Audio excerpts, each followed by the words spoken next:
Good morning, Bucknutters. It is Thursday, July 31st, 2025. I am Dan Rubin. This is the Bucknuts Morning 5 and Change. This podcast covers your national champions.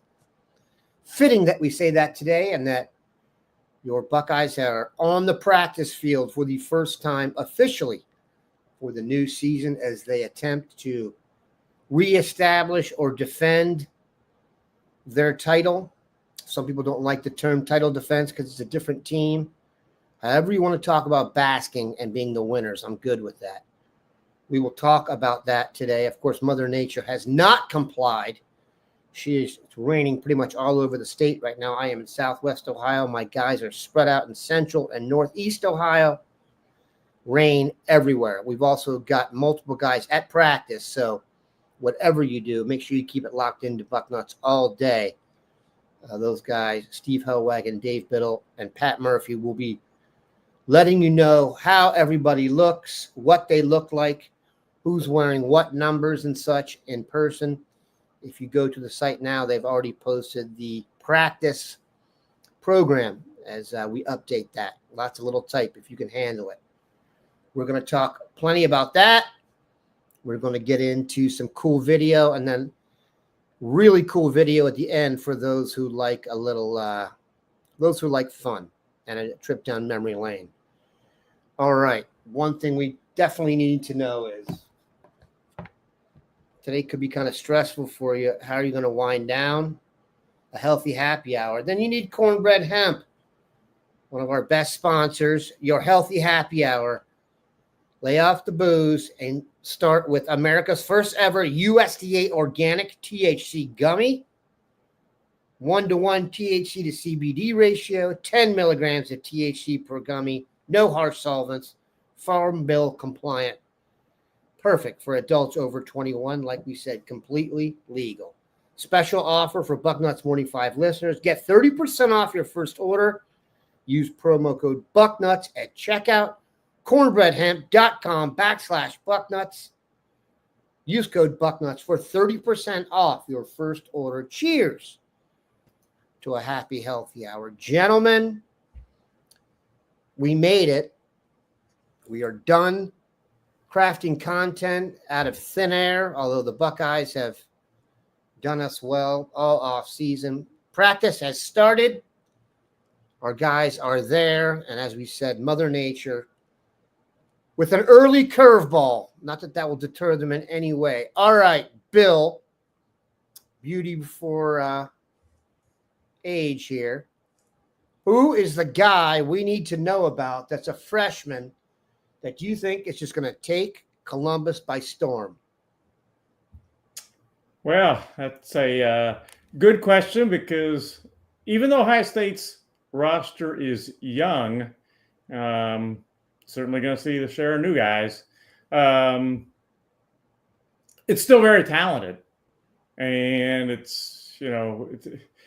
Jeremiah Smith doesn't come along every year. In fact, he probably doesn't come along every 10 years. And he was an easy choice a year ago, when you asked that same type of question. And he proved to be every bit of what we thought he was going to be. And dare I say more.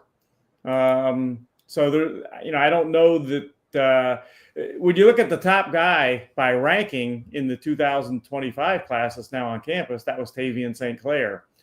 But I don't think anybody really expects him to be the starting quarterback on opening day. So, you look at the next few guys on the list, and I would defer to the number 2 guy on the list as far as the rankings from last year. That'd be Devin Sanchez.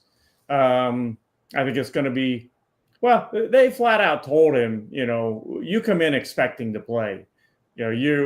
We expect you to get on the field, whether that be a starter or a backup or whatever, but we expect you to be on the field as a freshman, and you prepare yourself for that. And I'm sure he has, and I'm sure D and his father can both attest to that. So I think Devin Sanchez would be at the top of my list.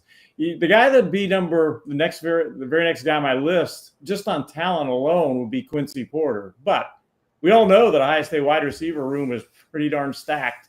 So that won't be an easy lift for Quincy Porter, but talent-wise, I just think you've got to have him up there. Carter Lowe, talent-wise, is another one, but as an offensive lineman, it's just so hard to get on the field as a true freshman. But I think Fahim Delane would be someone else to keep in mind, just because Ohio State is not loaded exactly at safety. So those would be my guys. Quite a crew. If you have access to the site, the front page story right now is one of our national guys doing an off-season review or preview, and they're picking out guys to preview. Shocker, Devin Sanchez is the guy they chose to preview. And this has been I think it's fair to say, a pro Devin Sanchez pod, Mark. So low-hanging fruit choice, Devin Sanchez. You're not allowed to say that, even if you feel it. Your guy. Yeah, going first in this type of a question always has a big advantage because Bill gets to take the easy pickings, I say, the low-hanging fruit. But, Bill, you did a great job of pretty much describing that all these top-ranked guys, whether it's Quincy Porter or Carter Lowe, or some of these guys were pretty well set. And the Jeremiah Smith thing, there aren't many of those guys. And I've always said this. It's hard for freshmen to compete with grown-ass men that have been lifting with Coach Mariotti for a couple of years. That if you get beat out by a freshman, it better be Jeremiah Smith. And that's all I should say at Ohio State. Other places, yeah, freshmen may be physically ready, but Ohio State, I think, is just a different level, especially when you're trying to play for national championships. That's big boy football. So there's nothing against any of these, top-rated guys. We hope Devin Sanchez gets some sort of rotation, finds some sort of matchups they like for him where he gets his opportunity and grows into a role. I'm going to change the question and say, which freshman do I like, maybe down the road a little bit, or what am I intrigued by? And there's going to be an Ohio flavor to this, but I went to the lowest ranked guy in the class, Eli Lee. I've watched him work out so much at Raw Talent and other places that I'm invested in him as like a friend. I want to see that kid do good. I want to see if he can pull it off. He's a big, tough, between the tackles guy. How does that function at Ohio State? Is he a first and second down guy? Does he ever get so big he's a defensive end? Bogpen Miller, BP Miller, I think he is as talented as any of the receivers like Quincy Porter, but he has a lot of rust to get through. He's not very polished at the position. He really needs to work on that craft of route running and double moves and releases and all those things. And how long will that take? Because supremely talented. Jake Cook was thought of maybe as a throw-in in this class at the end as a lineman that wasn't as highly ranked, but worked his butt off at every camp, kept showing up, did private workouts for Coach Fry, and they bet on him. I want to see how that works out for him. The other guys in the class at the top, I think, we could go over them all day. The Alford kid, TJ, I think that was a big-time explosive talent. I'll see if that explosion shows up on film and how soon. And Riley Pettyjohn is another inside guy that, those three linebackers, Eli Lee and Pettyjohn, there's some competition there. And so there's a lot of guys that not right away, but I want to see where their career takes them in the next couple of years. And, being from Ohio, I have a certain love for those kids. Yeah, I'm not sure Riley Pettyjohn has even turned 18 yet. I know he has family members that are fans of the show who have checked in on that. But that's the guy. If we're talking long term, he's about as solid as a bet as you can get. And I'll tell you a couple other things that jumped to my mind when we're talking about offensive linemen there and being freshmen. Felix Ojo is getting paid $5.1 million to come to Texas Tech. Well, you better be good as a freshman. I can't remember, besides Mike Jordan, and he was kind of thrown in there, a guy who's come to Ohio State and played as a freshman. And I cannot stress this enough. People are no longer going to put up with guys being heavily paid early on. If you know about it, we've been spoiled here because the freshman that, like Bill said, Jeremiah was such a no-brainer. Someone's going to take someone, bring him in, pay him a ton of money, and that player is not going to play particularly well. I'm not saying it's going to be Felix Ojo, but just when you start to talk about how hard it is for an offensive lineman to produce, we'll do that. My fault, Mrs. Pettijohn. He just turned 18. So think about that. That's young for the class. And when you're talking about in the age of reclassification and such, Riley Pettijohn is way ahead of the curve. Thank you. That's attention right there. Go ahead, Mark. Someone put Bo Jackson up right when this conversation started. And that's one of the guys I really want to talk about. And I didn't talk about him because I was like, someone beat me to the punch there. Bo Jackson in the spring game made a few runs where he didn't look like he was a freshman. He looked like he was playing big boy football. Let's hope that continues because there is a tailback battle. I know Peoples looks jacked up, and we got the guy from West Virginia who's a bruiser, and there's going to be a mix of guys. But I don't see, unless I'm wrong, a clear winner yet. I don't see anybody who's, put it down on tape because a lot of it's going to be new. So Bo Jackson, throw him in the mix, and let's see if he can come out of that mix with some reps. Those two names, I really like both those guys, Bo Jackson and Riley Pettijohn. I think they're both going to be they're not going to be just starters, in my opinion, Ohio State. They're going to be high-level guys, the potential high NFL draft choices, projecting way ahead. But it is linebacker. That's not an easy position necessarily to get on the field at Ohio State right away either this year. And Bo Jackson, again, he's coming off a season where he missed over half the season. So I think it might take a little bit of time, but Bo Jackson, I could absolutely see getting reps at some point, somewhat meaningful reps, not necessarily when it's 50-0, but maybe a little bit better reps than that for Ohio State this season. And both of them, like I said, I think are going to be great players for Ohio State. You can tell it's real season. I think, far be it for me to guess here, but LaTanya Lowe may be related to a certain offensive lineman we're very excited about. And his name just came up. Very cool. So this is, we're done something right when the moms are here. I got to say a quick word about the Lowe's. I met them one time, Carter's mother and father, when I was at Ohio State, covering recruiting, and my goodness, what tremendous people. Carter, the apple doesn't fall far from the tree. That trio of that family trio there, you don't get much better than that.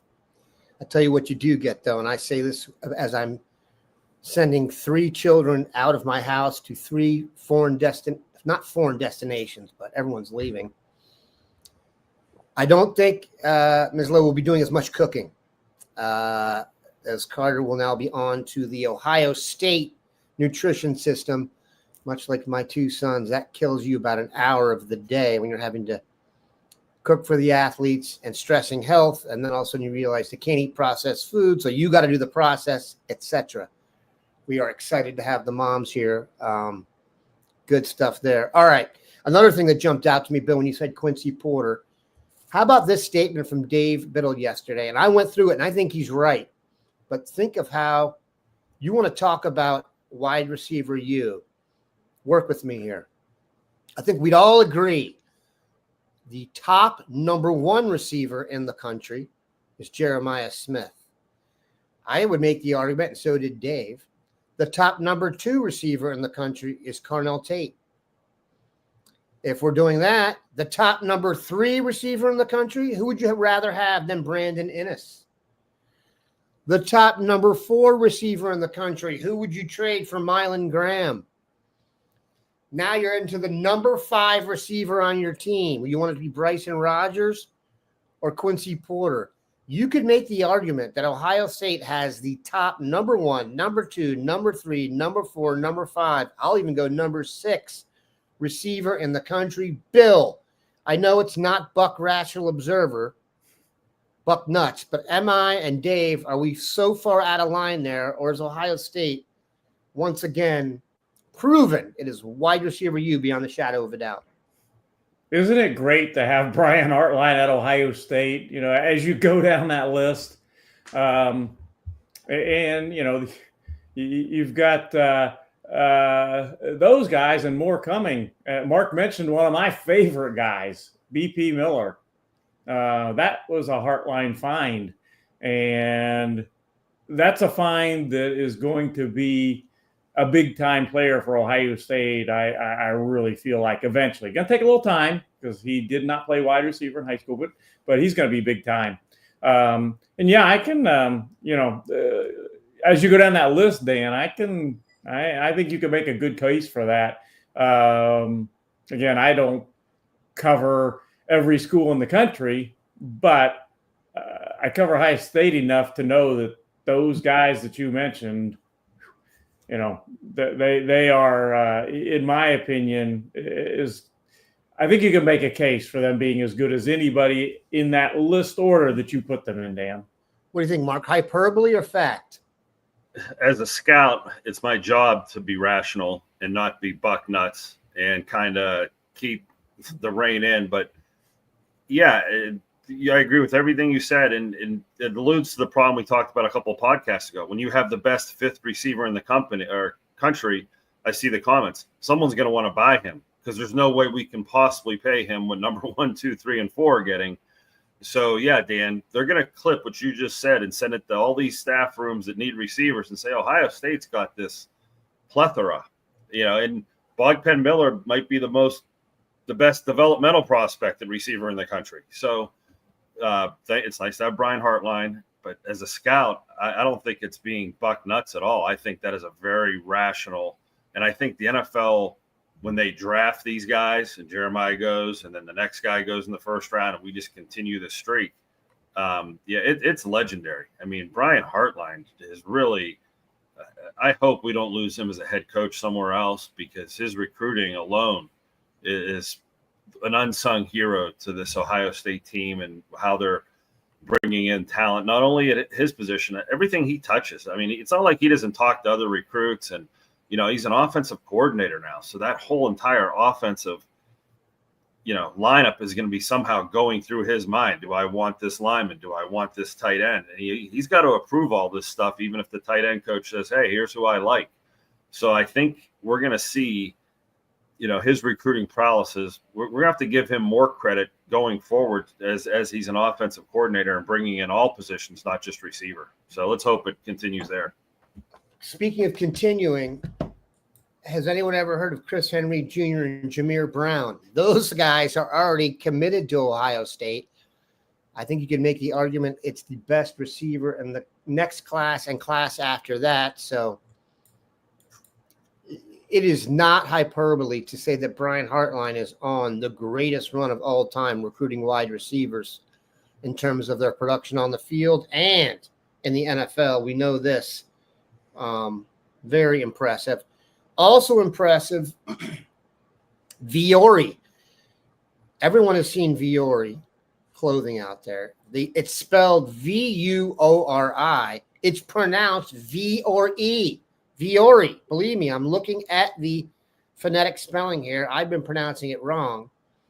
And I let them know, and we'll get this out there when it comes for Dave and I, hosts of the show, to really feel Viore. The shorts better be in the mail, but we will see. This is clothing. You want to look great beyond the gym. Running errands, heading to the office, putting together scouting video, meeting up with friends. This is how you look good. They've got a performance jogger, fire, versatility, effortless wardrobe, essential and stylish. It seems to me since the pandemic, athletic chic is now acceptable in most workplaces. One good thing about the pandemic, less ties, unless you're in New York City or DC, but I digress. Viore is an investment in your happiness. And so for our listeners, you're getting 20% off your first purchase. Viore.com, VUORI.com/Bucknuts. 20% off your first purchase and free shipping on any U.S. orders over $75. Check out now and let them know we sent you. All right. I would be remiss if I did not ask you the question that everybody wants to know. Just how good is Julian Sand? Just how good is Lincoln Kienholz? Bill, have you heard anything from your sources? I know you're mostly focused on the next, but you're good on the current. What are your thoughts on the quarterback situation Julian Sand, a little bit of an interesting recruit because he began his, and I put that in air quotes, his college career at Alabama. Nick Saban thankfully left. Caleb Downs and Seth McLaughlin and Julian Sand came north. Not too far north, just the right north. I was going to get hammered for that one. And now he looks to be in competition, and in my opinion, will probably be the starting quarterback. Bill, your thoughts? Quarterback at Ohio State. Have you had to adjust your expectations with Will Rogers now? Will Rogers. I just did it. Will Howard manning possibly the backup spot for your beloved Steelers. And I kid because you're a Browns fan. Sir. Yeah, talking about Will Howard there, I saw some pretty positive comments from none other than Aaron Rodgers about Will Howard. So that may end up being a pretty good pick for the Steelers before all is said and done. May end up being a real good pick for the Steelers, actually. We'll see. But as far as Ohio State, I think I really think so much is going to depend on the Texas game and how that goes.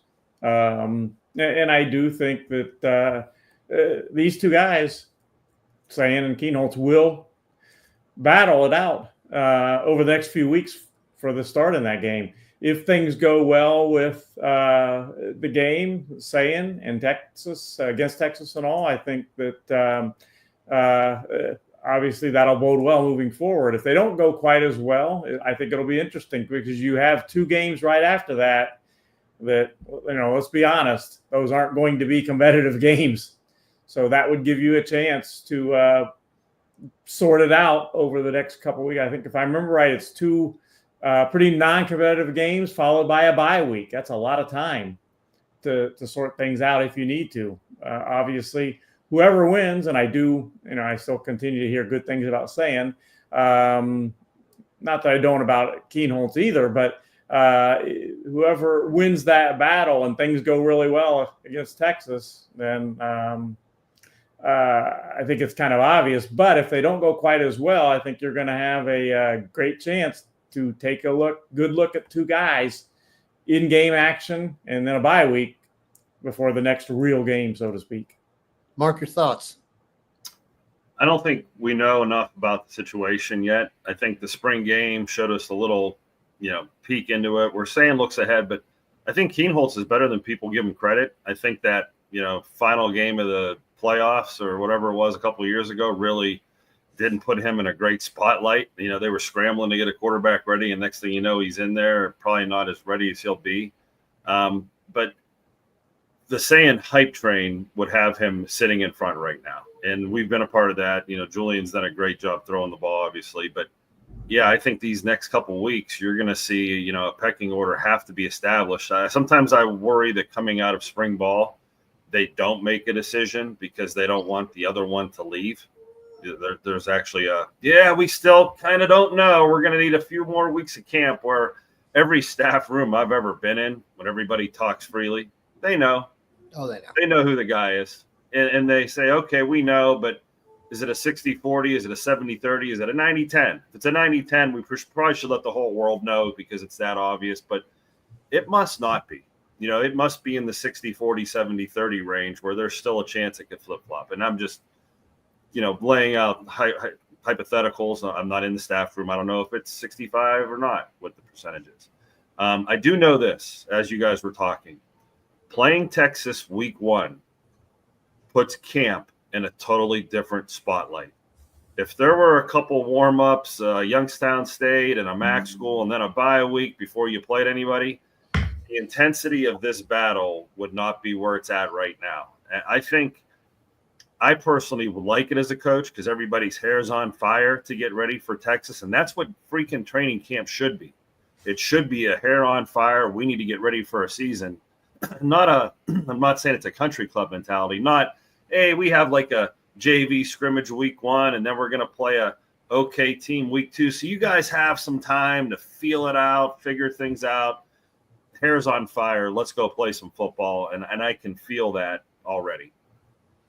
Mark, you make a good point that There is going to be a competition there. Absolutely. They're going to compete, but that competition is superseded by getting the guy ready, because you really, that's a huge game, and you've got to really emphasize not the competition as much as getting the guy ready.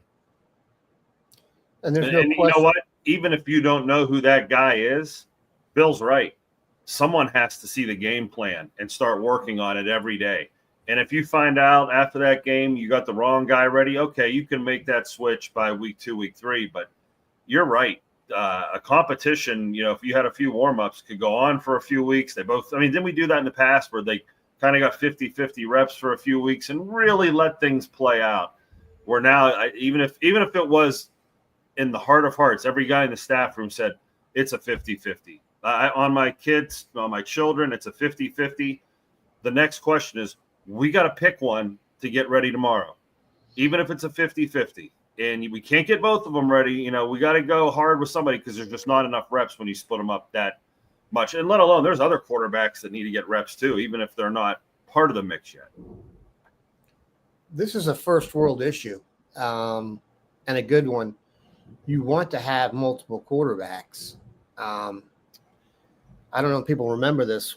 Justin Fields last year here, he barely ran the ball because the backup situation wasn't as, I'm not trying to take shots at Gunnar Hoke, but the backup situation wasn't what you'd aim for.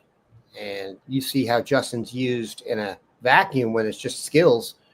He's taken off a lot. So definitely something to keep an eye on. And we will be all over this stuff. We're going to now switch to recruiting. Like I said, though, you want to be dialed in. Our guys are at practice. Everything will be coming out of there. They'll be on top of it. And then we're going to have complete coverage of that. Even get some video on there. Now, they don't let us get as much coverage as you'd like. We're not going to be breaking out their trick plays or really being able to get a sense of playing time from that. But the guys are there, and they'll be all over it. Mark, I want to talk about Gabriel Georges. Did I pronounce that correctly, Bill? Yes, you did. Okay, so this guy's interesting. This is a running back that they are definitely interested in. What I find interesting, Bill, is this is a Canadian who was attending school at the Baylor School, a private school in Chattanooga, Tennessee.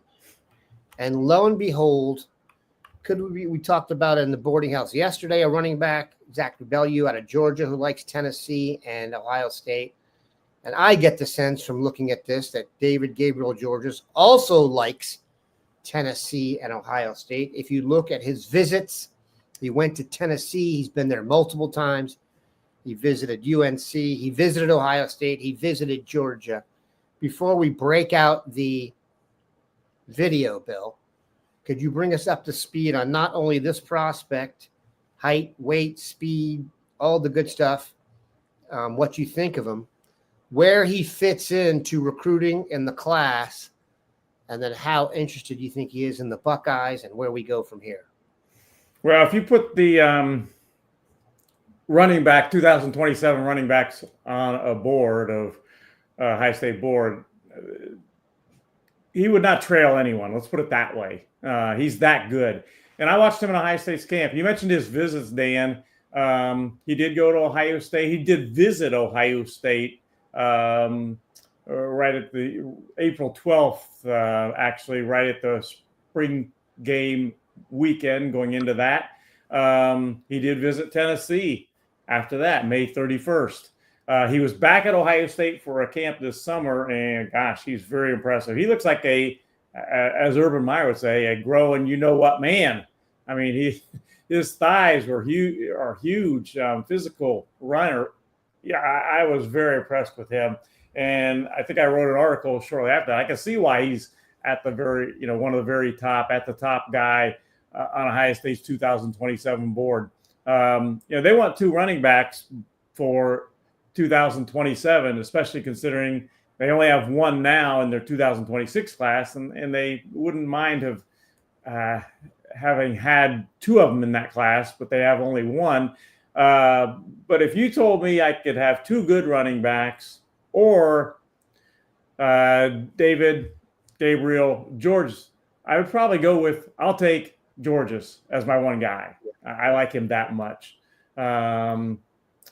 So again, he is an outstanding prospect that I think Mark maybe has something geared up to show you exactly what I'm talking about.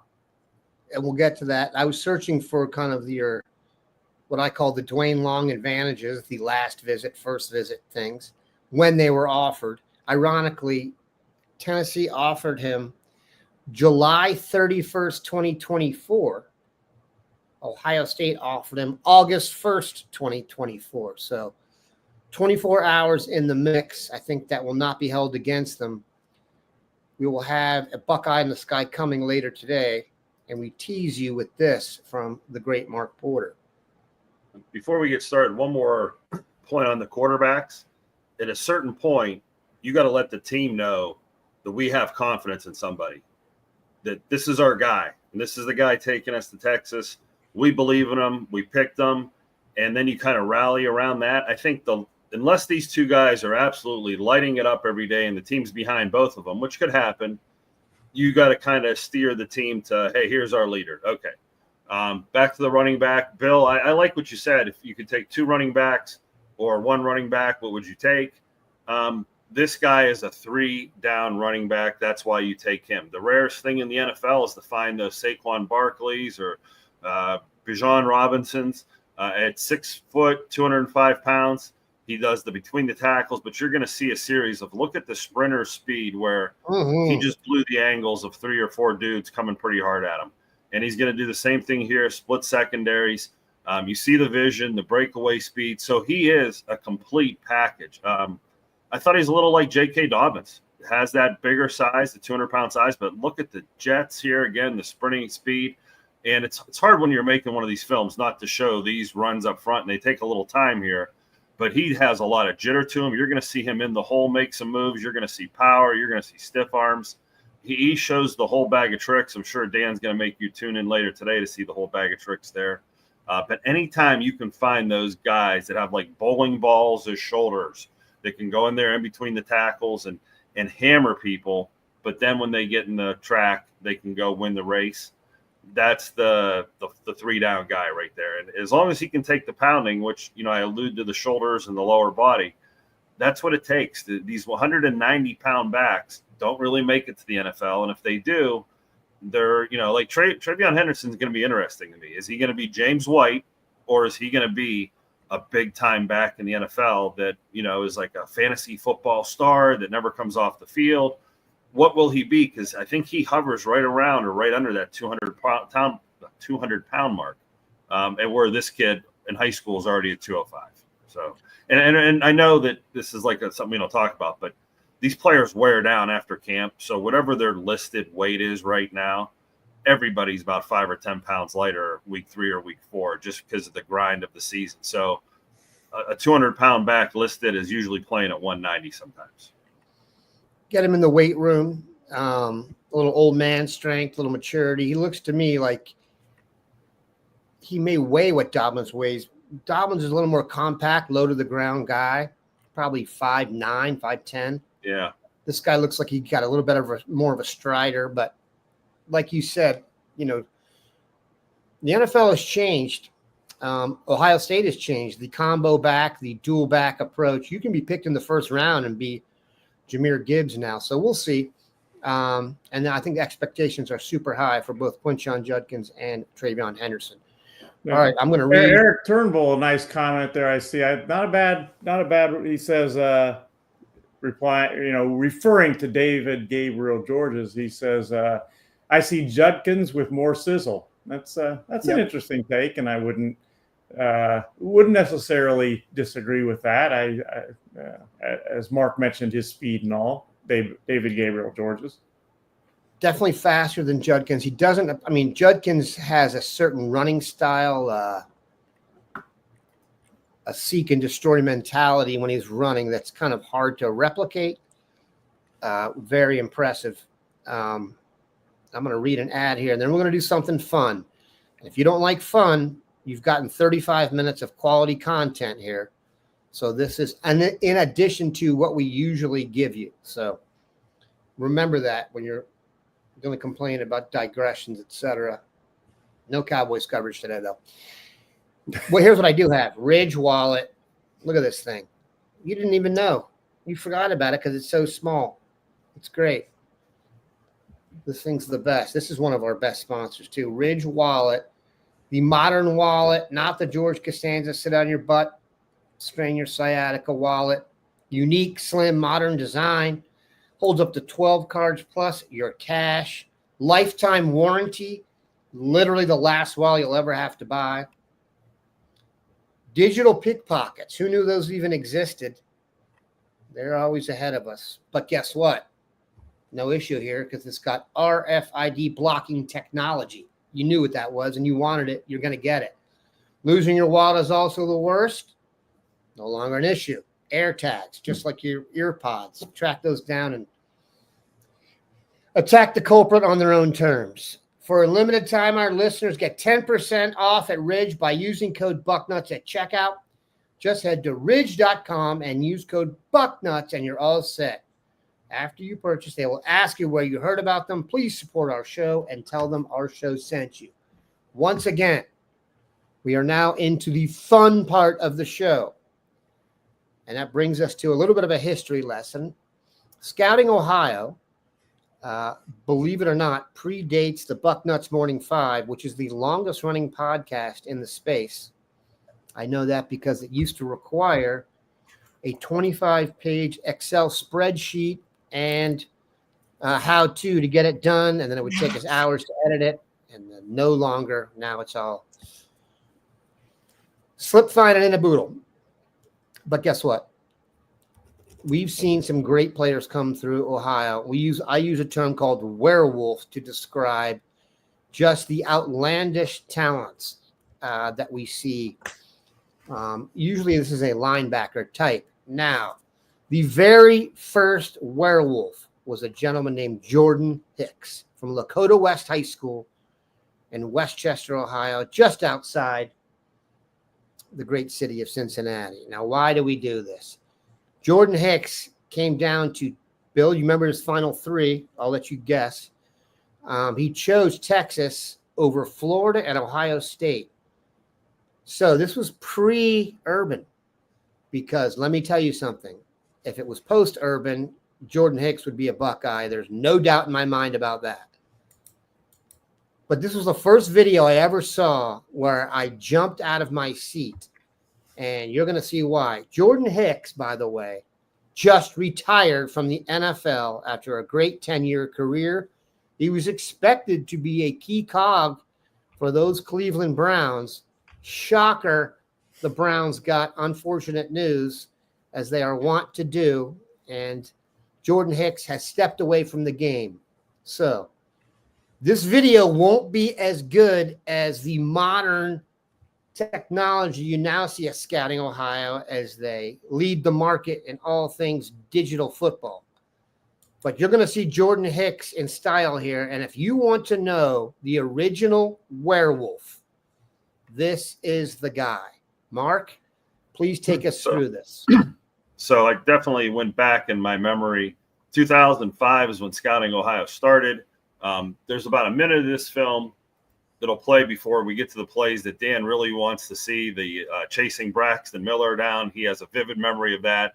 My memory is Larry Cox was the head coach of Lakota West. They were playing Jay Minton, Wayne High School, so those were the legends coaching the game. But Jordan Hicks here, I remember meeting Larry at the Ohio High School Coaches Convention and walking out to his car, and out in the trunk of his car was a VHS tape with Jordan Hicks on it. And I remember him saying to me that nobody has this video, blah, blah, blah, kind of talked about him. And then I walked away thinking I had the holy grail of football videos. And you're going to see a play here at 1 minute into this video. I think we're coming up on it. Here it is, where Jordan Hicks is going to blow up a fullback and come after Braxton Miller. You see him here. This is Braxton Miller, a quarterback. And like Hawk, he runs down Braxton Miller, and we all know how fast Braxton Miller is. He blows up the fullback. I remember this, goes right through and says, "Hi, Braxton Miller, you can't get away from me." What a fun walk down memory lane watching some of this tape. There were 4 films I watched. Scouting Ohio has a film. This is the Forbes report. We covered a game where it's all the highlights from one of his games. I could have been playing Jordan Hicks highlights for a long time here. And, you know, the explosion, the speed, there's clips of him at tailback. Bill, I'll let you talk about him a little bit because I know you covered him, but yeah, the original guy. Yeah, the original Werewolf. What was that? William? I'm I sorry. said the original Werewolf thoughts. Yep. Yeah, one thing it's interesting. Well, first of all, you referred to talked about Scouting Ohio. Even before how early they got to start on things. I'm going to go back about 41 years ago. I started the Ohio Football Recruiting News, believe it or not. That was my first publication. It was called the Ohio Football Recruiting News. It covered Ohio State recruiting and all the top guys in Ohio. And my wife at that time, 41 years ago, had a T-shirt made. I have to wear that. I still have that T-shirt, by the way. Still fits, believe it or not. I'll have to wear that on our show one day. But obviously Jordan Hicks was in the Ohio Football Recruiting News as things progressed. 247 Sports is Grant Hughes, who does a really good job, one of kind of our national guys. He did a top 10 modern day history of recruits that have signed with Texas, and Jordan Hicks checked in at number 9 on that list. Number 9 out of the top 10 modern times recruiting signees for Texas. That's pretty darn high because Texas has signed some great prospects. So that tells you a little about Jordan Hicks. I don't remember, you said about his final 3. I don't remember exactly who his final 3 were. I just remember that as his recruitment progressed, it was looking less and less and less as things move forward that he was going to end up at Ohio State, and unfortunately he did not. Buck Rational, the term is grizzly bear that got loose at a campsite. That was about L.J. Scott. Never said before or after, and I still don't know what it means, except I don't want to be at a campsite with a grizzly bear, but we thought that would be some fun. Maybe we'll start doing this when guys retire. I just find it very interesting to, we were so high on Jordan Hicks, really thought it was a miss. That's a miss. Want to talk about a miss in recruiting? When a guy goes on to star at Texas, be one of their all-time recruits, and then has a 10-year NFL career, maybe not the Hall of Fame career we expected, but I can tell you this. He hurt Tony Romo one season. Romo was knocked out with the collarbone. Guess who missed the block? Gronkowski's brother. And guess who made the tackle? Jordan Hicks. So that killed the season. He is on Buck Rational. Yes. Jordan Hicks on the Mount Rushmore of Werewolves. And I think you just programmed a show for next offseason. We appreciate everybody stopping by. Once again, that's true. He wasn't a traditional Ohioan, Mr. Hicks, but still a big miss. All right, we got to get out of here. Appreciate you guys stopping by, but let me tell you something. All the coverage you need for today is on the site now. Get over there, and we'll have the running back evaluation up later today. Have a good one.